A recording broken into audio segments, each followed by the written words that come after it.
პაკეტში შედის 18 კანონპროექტი.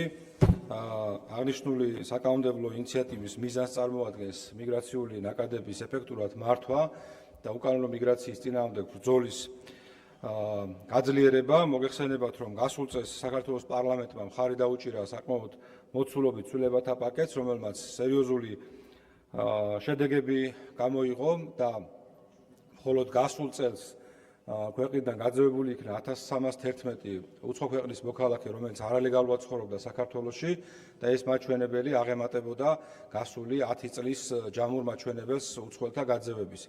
მიმდინარე წელს ინტენსიურ რეჟიმში გაგრძელდა მუშაობა არალეგალური მიგრაციის წინააღმდეგ და ამ თვის მდგომარეობით უკვე 1900-ზე მეტი არალეგალი უცხოელია გაძევებული ქვეყნიდან და მიმდინარე წლის ბოლომდე მიგრაციის დეპარტამენტს მიღებული აქვს დავალება, რომ მინიმუმ 4000 უცხოელი გააძევოს ქვეყნიდან, რაც სავსებით მიღწევადია. ამ შედეგების მიღწევა შესაძლებელი გახდა სწორედ იმ საკანონმდებლო ცვლილებებით, რომელიც გასულ წელს განხორციელდა და ძირითადად ეს ცვლილებები შეეხო თავშესაფრის სისტემის ბოროტად სარგებლობის